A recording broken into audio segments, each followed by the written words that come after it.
Hola, bienvenidos a este nuevo capítulo de nuestro podcast Energy Talks. Hoy nos acompaña el ingeniero Ben Ceballos, ingeniero eléctrico de sólida trayectoria en el sector energético ecuatoriano, con una maestría en sistemas eléctricos de potencia, especialista en subestaciones y en gestión técnica de infraestructura eléctrica. A lo largo de su carrera ha participado en proyectos de operación, mantenimiento, fiscalización y consultoría, lo que le ha permitido desarrollar una visión integral del sistema eléctrico ecuatoriano, desde un análisis técnico hasta la gestión contractual y toma de decisiones estratégicas. Ha trabajado en iniciativas vinculadas con la transmisión y distribución eléctrica, especialmente en prueba y confiabilidad de equipos, así como en estudios técnicos para la expansión y modernización de redes. Esta experiencia la ha complementado también con actividades académicas y con formación de profesionales, especialmente en temas de mantenimiento, análisis de fallas y desempeño de activos eléctricos.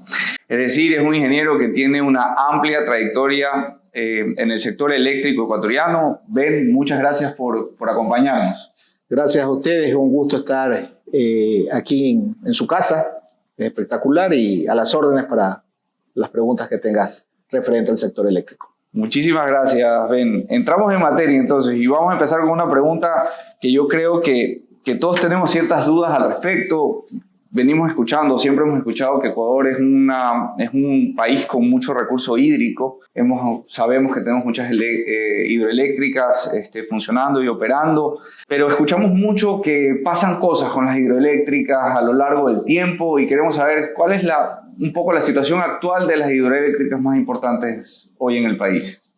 Claro que sí. Mira, Ecuador es un país que tiene una alta penetración de energía hidroeléctrica, ¿verdad? Tiene bastantes centrales hidroeléctricas. Te podría decir que el 80% de la energía que consume el país es gracias a las centrales hidroeléctricas. Wow. ¿Ya? El 20% y un poquito menos son las térmicas y un poco casi insignificantes todo lo de energía renovable. ¿Qué sucede con esto? Desde el punto de vista, hay varios puntos de vista. Como te estaba conversando, un punto de vista político, un punto de vista técnico, ¿ya? El punto de vista técnico es siempre como una probabilidad de que algo suceda. Entonces, esa probabilidad que puede suceder está precisamente en lo que te mencioné anteriormente, de que esta matriz energética, que es netamente hídrica, ¿verdad?, depende mucho del factor que es el agua, ¿verdad?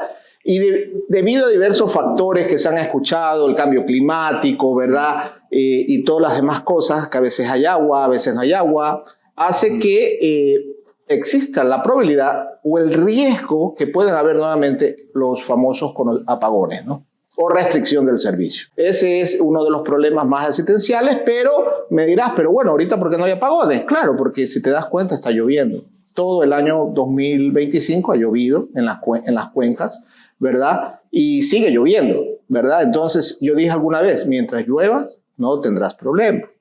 El problema es cuando deje de llover y existe el riesgo de otras actividades, otras cosas o otros factores externos que tienen que sumarse para que venga esta situación típica de restricciones de servicio, restricciones hacia los abonados, los apagones, etcétera, etcétera. Claro, o sea, sí hay todavía una pequeña dependencia, digamos, en el tema climático, ¿no? Porque nosotros no tenemos inviernos que son regulares. O sea, este invierno, por ejemplo, usted dice, está lloviendo muchísimo, pero yo recuerdo hace un par de años, en cambio, fue un invierno en donde no llovió demasiado, y entonces eso genera todavía un inconveniente, ¿no? Exactamente, fue 2024, ¿verdad? 2023, 2024, hubo un estiaje muy severo en la cual, pues, ¿cuál fue el resultado final? El resultado final fue que no tuvimos energía eléctrica disponible, tuvimos apagones hasta de 13 horas, ¿ya? Entonces, estos son mensajes o son, de alguna forma, síntomas de que algo no está bien. Correcto. Y ahí un poco entra el fantasma, ¿no? El fantasma de esta situación que nos pasó y que yo al menos creo que muchísimas personas nunca nos imaginamos que nos iban a poder cortar la luz por tanto tiempo y acomodar nuestros negocios, nuestra vida familiar o cómo se desenvuelve nuestra vida con respecto al tema energético. Y un poco pensamos qué va a pasar en el futuro, ¿no? Hacia allá va mi siguiente pregunta, se habla y algunos sectores dicen, no, sí, hay todavía la posibilidad de que en el 2026 tengamos apagones. Y otros sectores en cambio dicen, no, ya estamos asegurados, no va a pasar nada, en 2026 no va a haber apagones. Aparte del tema climático que usted me comentaba, ¿hay alguna forma de predecir o de un poco saber con exactitud qué está pasando? O sea, si es que vamos o no a tener nuevamente una crisis o apagones o restricciones.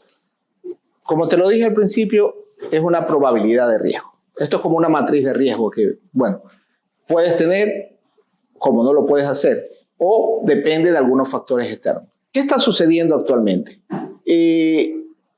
Actualmente, como te dije, tenemos una dependencia hidrológica del agua. Segundo, hay que darle mantenimiento al sector térmico, a las centrales térmicas. Hay que incorporar nueva generación, ¿verdad? Hay un trabajo que hay que irlo realizando poco a poco.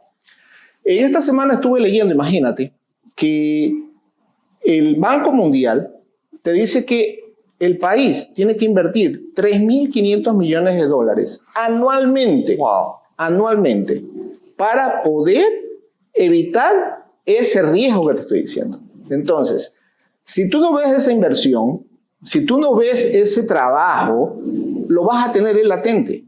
Es como que tú tengas vamos a hacer una referencia, como que tú tengas una enfermedad, la tienes ahí y no estás haciendo nada para curarla. A veces aparece, a veces no aparece, y si no aparece, pues ya se hace muy crónica. Entonces, eso es lo que tenemos ahorita. Es decir, te salió un síntoma que fueron los apagones del 2023-2024, ¿verdad?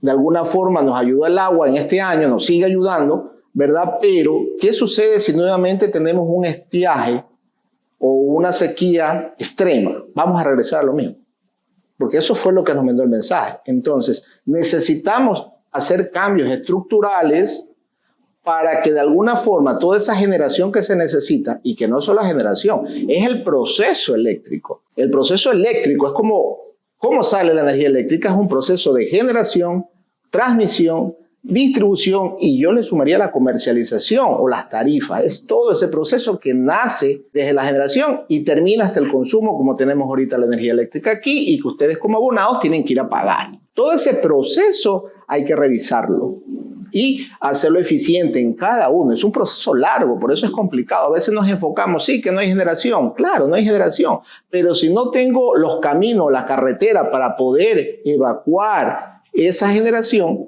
que es la transmisión, hay cuellos de botella. Entonces nada me sirve tener lo uno y lo otro. Y si yo tengo la transmisión correcta y la distribución no tiene las redes de alguna forma también adecuadas para que ustedes tengan el servicio, pasa lo mismo, es otro cuello de botella.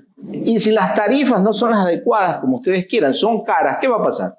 Entonces así te das cuenta que es como un producto, ¿no? Que está hasta donde llega, nace y dónde termina. Entonces eso tenemos que analizar. Es todo el camino, todo el proceso que tenemos que de alguna forma potenciarlo en cada una de sus etapas. Interesante, ¿no? Verlo como un todo, porque al final, claro, cuando nos falta la energía pensamos inmediatamente en la generación. Claro. Pero hay un tema de transmisión, distribución. O piensas en la distribuidora. Para mí la distribuidora es el malo de la película, porque dice, sí, CENEL, o sí, no me da la empresa eléctrica, pero no saben qué hay más atrás. Lastimosamente, siempre la distribuidora es la que le da la cara a los usuarios, ¿no? El que da la cara es el que... Claro, porque es el que nosotros vemos. Digamos. Exactamente, es el que ustedes ven.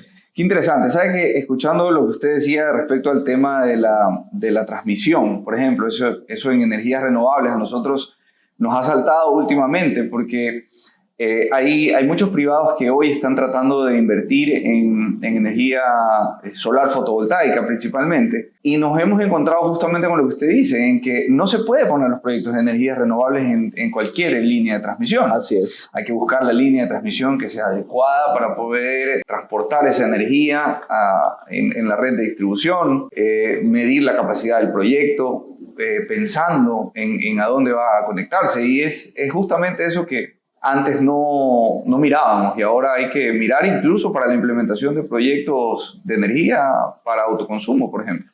Sí, en este mismo estudio que te digo, el Banco Mundial ha analizado y te dice que en el país actualmente el 4% solamente es en potencia instalada el privado, ¿no? Es decir, que hay un 4% de todo el sector donde interviene el privado en esta situación. Y en inversión el 10% más o menos. Es decir, son números muy, muy bajos en lo que es el privado. Y hay unos factores que influyen también en que el privado a veces no lo vea llamativo, ¿no? Para poder ingresar al sector. Interesante, interesante. Ahora, quería hacerle una pregunta que hemos venido escuchando hace algún tiempo, pero no creo que todos estemos claros qué significa. Y es, ¿qué implica que el Ecuador consume casi el 100% de la energía que genera en tiempo real y no tenga reservas técnicas? ¿Qué implica eso?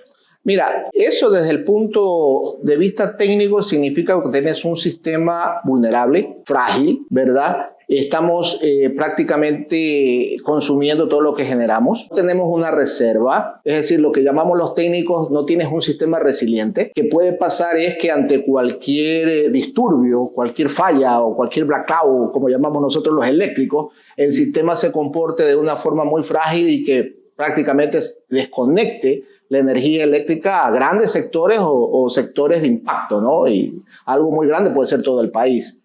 Eso es lo que sucede porque no tienes reserva. Estás tratando de... Eléctricamente hay una fórmula donde dice que la potencia que tú generes tiene que ser igual a la potencia que tú consumas más las pérdidas más una reserva. ¿Sí te das cuenta? Reserva, consumo, tiene que ser igual a lo que tú generes. Eso es una fórmula, es como una ecuación. Y si soy muy técnico me dice... No, por supuesto. Entonces, tienes que igualar. Es como que 2 sea igual a 2. ¿Ya? Entonces, durante esa ecuación, ¿qué estás haciendo? Estás dejando lo mínimo de reserva, ¿verdad? Para poder alimentar ahorita al país, para que el país consuma. Actualmente el Ecuador está ya llegando diariamente a los 100.000 megavatios hora de consumo. Wow. Todo el país.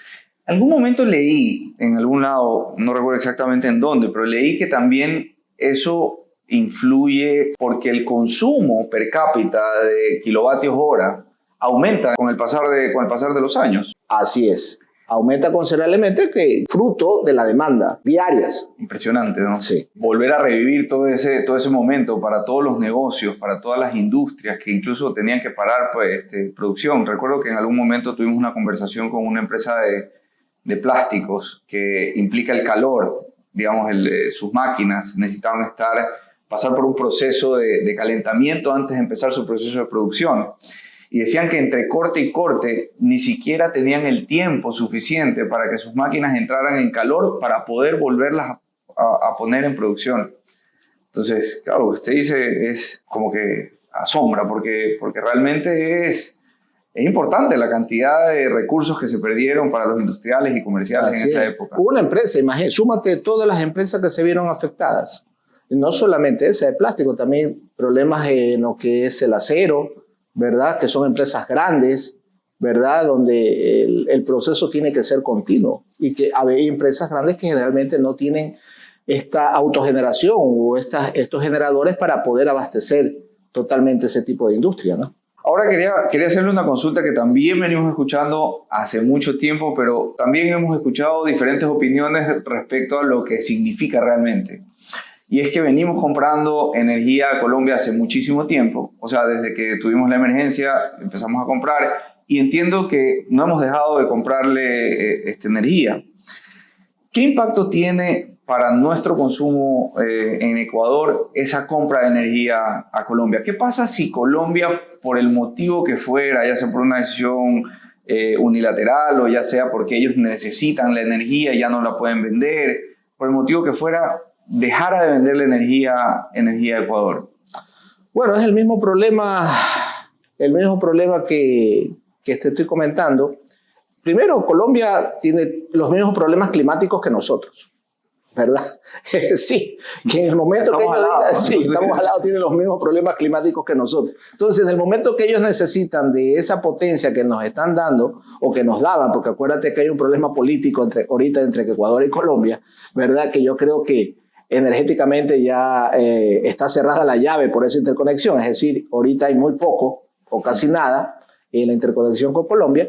Ese colchón, por decirle, un colchón, entre comillas, de seguridad eléctrica ya no lo tenemos, ¿ya? Y eso hace que aún más el sistema ecuatoriano sea más frágil, más vulnerable. No te voy a decir que vamos a tener apagones o a ser una mente negativa, ¿no? De alguna forma está lloviendo, tenemos agua, y mientras haya agua no vas a tener problemas, los embalses van a estar bien, vas a poder generar, todo es excelente.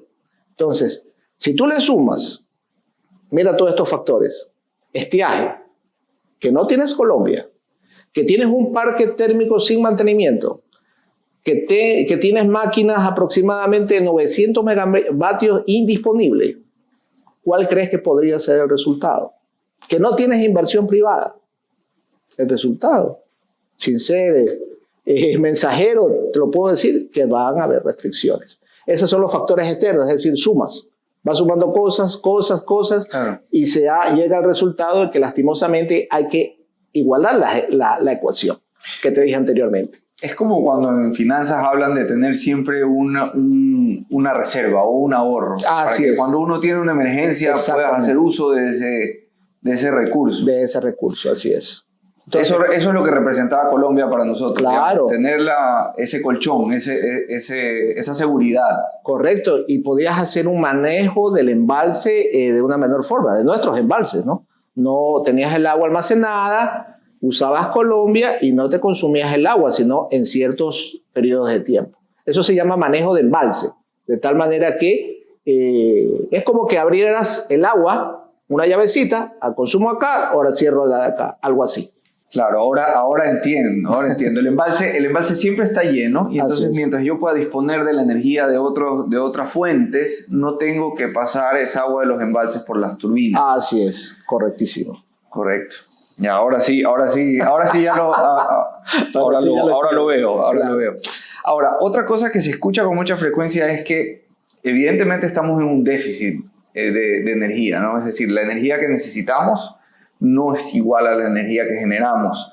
Y se habla a veces hasta de 800 megavatios. ¿Cuál es el déficit real? ¿O podemos tener alguna idea del déficit real que hay de energía en Ecuador? Claro, el déficit real, que no lo digo yo, se lo dejamos a JP Morgan, que hizo un análisis, ¿verdad? Y él dijo que a partir de enero de este año, el déficit de Ecuador en potencia era 866 megavatios. De un estudio realizado por ellos. Ese es el déficit real estimado por una empresa como internacional que ha analizado el problema y nos dice que ese es el valor, ¿ya? Pero ese valor no es fijo, variable.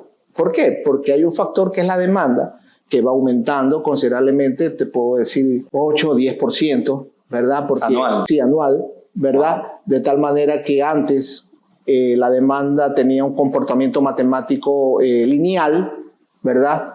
Uh-huh. Y en cierto periodo de tiempo ese comportamiento ya no fue lineal, sino como un comportamiento exponencial de la demanda. Eso involucra que crecía más rápido y eso también es un factor que impacta, ¿no? Que impacta al sistema. Porque hay que suministrar, demanda crece y tienes que suministrarla de alguna forma.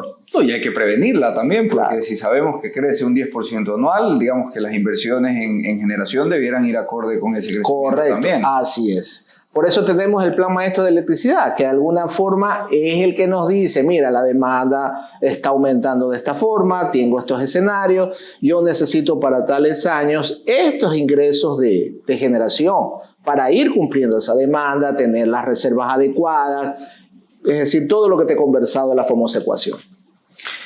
Hablábamos hace un ratito sobre el tema de las centrales termoeléctricas, que se habla mucho del mantenimiento que hay que darles, que hay muchas que están no habilitadas, otras que se han repotenciado, que se han corregido. ¿Basta con hacer una inversión en estas termoeléctricas que ya existen para cubrir con ese déficit?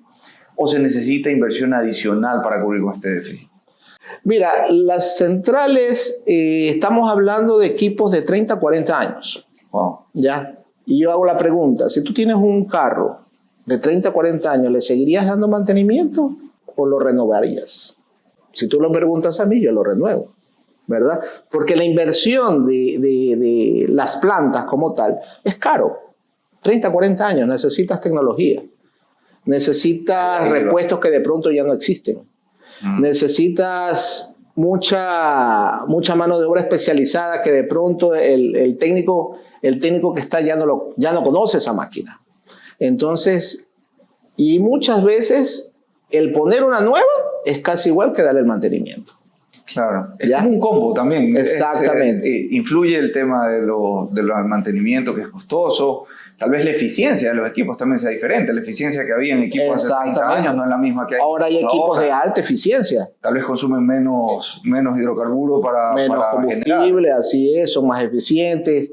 Y otros factores más, ¿no? Es decir, yo en lo personal trataría de hacer un retrofit de cuáles son las máquinas que verdaderamente sería beneficioso económicamente tratar de recuperarlas. Y aquellas que ya no están, darles de baja o de alguna forma. Si no, imagínate, ¿por qué tienes 900 megavatios indisponibles en plantas térmicas?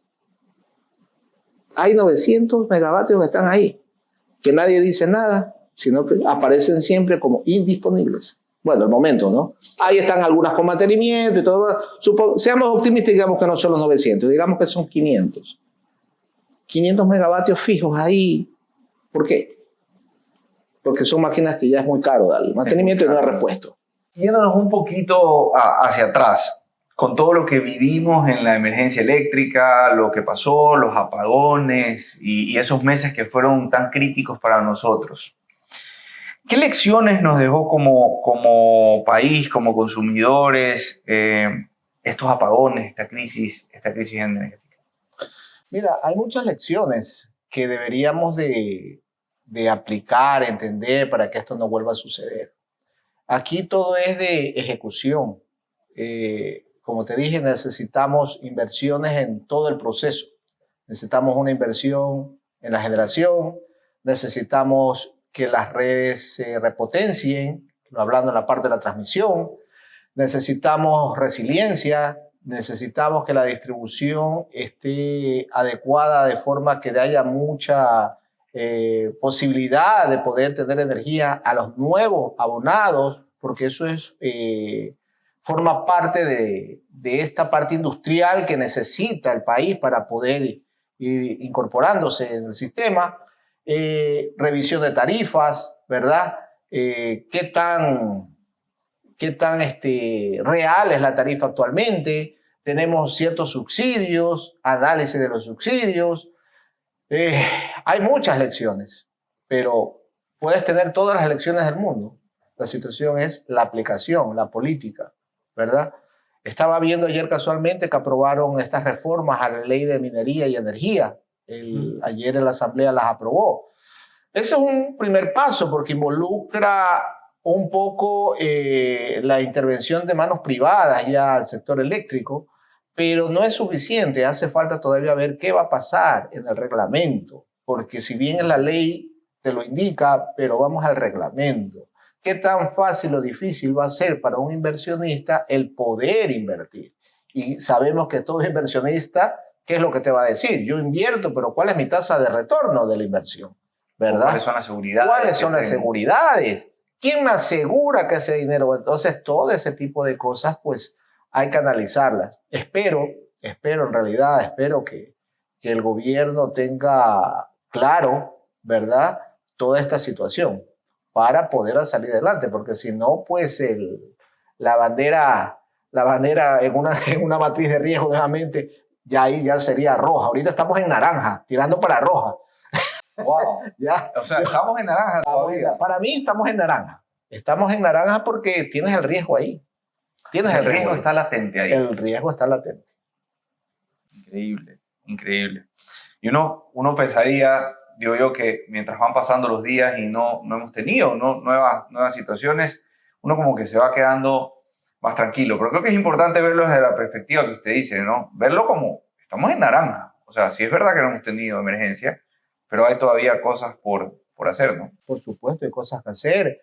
El plan maestro de electricidad, cumplirlo, la inversión. Se están dando pasos, ¿ya? Pero vamos con pasos muy lentos, pienso yo, desde mi perspectiva. Tampoco. Sí, no, de pronto claro, yo soy un poquito muy apurado, pero vamos caminando por el camino adecuado, pero muy lentamente.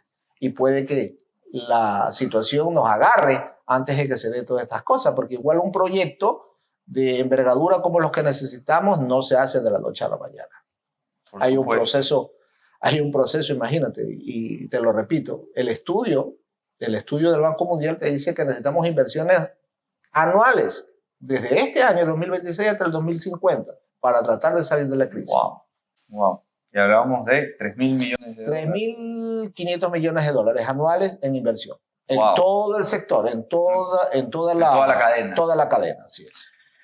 Interesante. Tomando un poco lo que acaba de mencionar, ingeniero, ¿qué podría ayudar? Porque ya hay muchos privados que están invirtiendo en autoconsumo de energía, principalmente solar fotovoltaica. Ya hay mucha iniciativa y hay mucho interés, digamos, del sector privado de participar de este tipo de proyectos. Sin embargo, sabemos que hay interés, pero no han logrado aplicar grandes proyectos o grandes parques solares que entreguen energía como generación.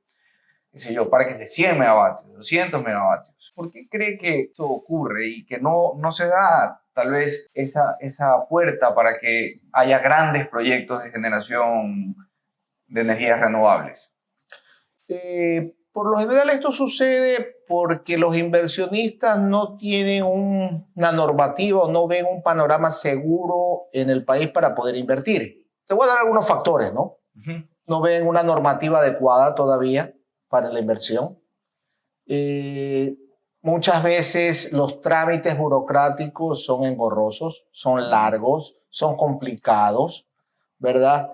Que si tú no tienes claro el proceso a seguir, muchas veces se queda en la tramitología y son muy largos. Y tú sabes que al inversionista le gustan las cosas que sean rápidas, eficientes, lo mínimo posible en papeles, ¿verdad?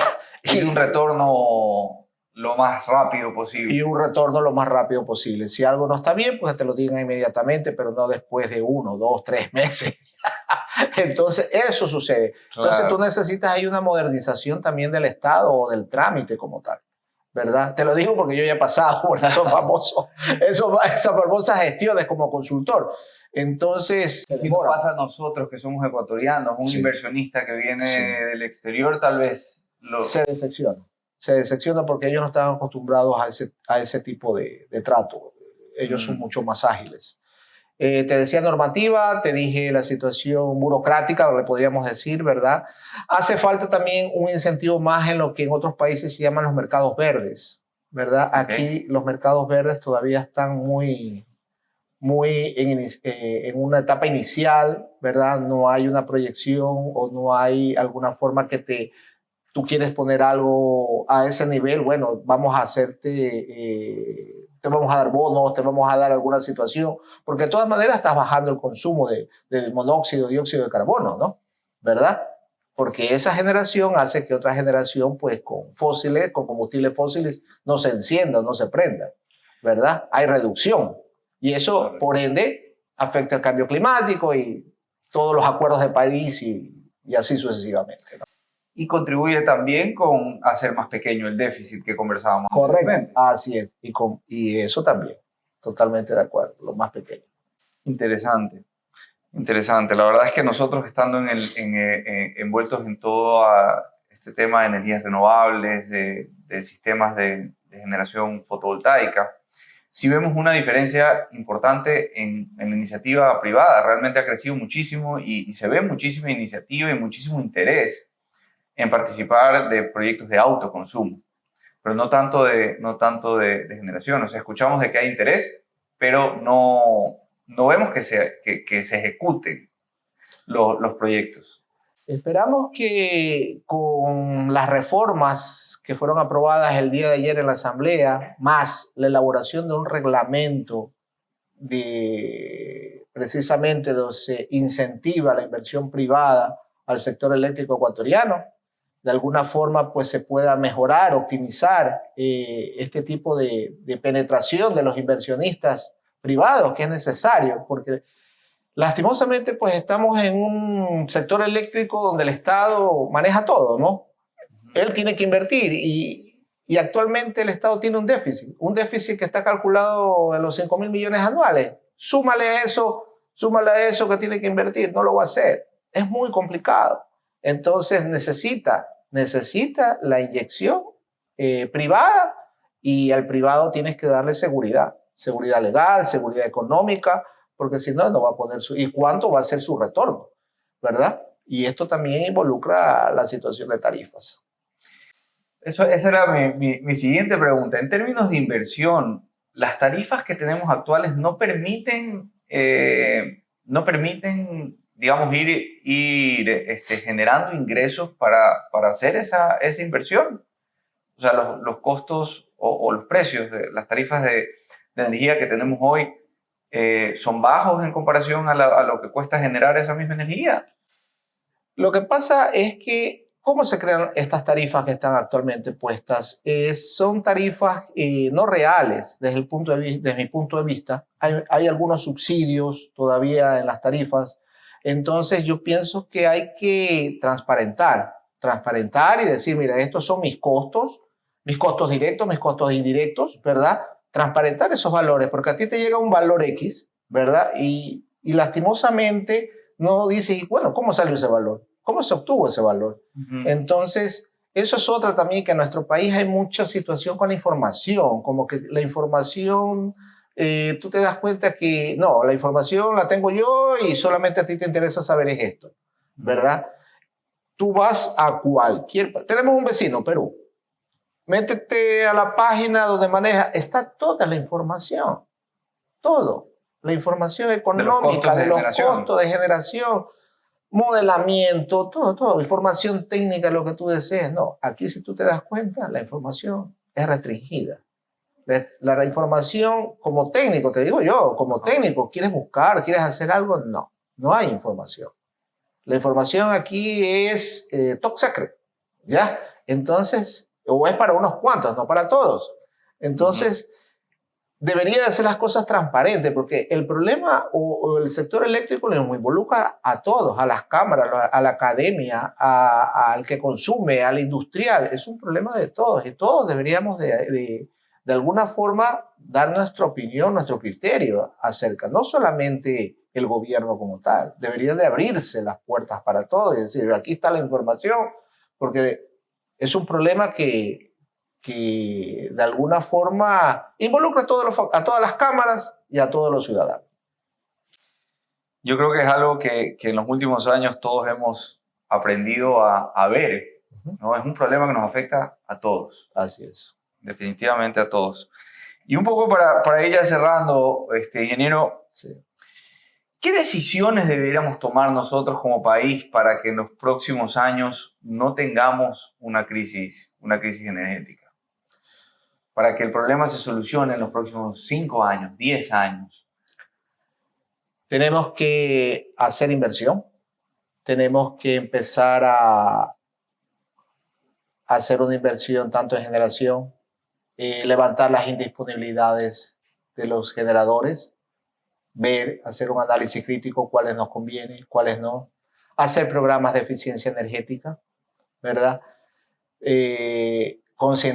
Concientizar al abonado, al ciudadano, que la energía eléctrica no es infinita, ¿verdad? Hacer un cambio en todo lo que son equipos más eficientes, ¿verdad? Un programa general de eficiencia energética va a ayudar. Mejorar lo que es la resiliencia en las redes, ampliación, repotenciación tanto en transmisión como distribución, ¿verdad? Hay bastante trabajo y esto se hace cumplir el plan maestro de electricidad, ¿verdad? O actualizar el plan maestro de electricidad con estas nuevas políticas que se vienen, dar la apertura al inversionista privado, darle seguridad a sus inversiones, saber cuál es la tasa de retorno para ellos, que las tarifas sean transparentadas de tal forma que se conozcan las reglas del juego, ¿verdad? Porque si no hay este tipo de situaciones, pues lastimosamente pues el sector no le veo un buen fin.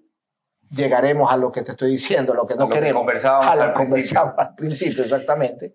¿Qué rol podría tomar el sector privado para ayudar y contribuir a solucionar este tema energético? Yo creo que el sector privado está dispuesto, ¿verdad? Eso, las diversas cámaras han manifestado que están dispuestos.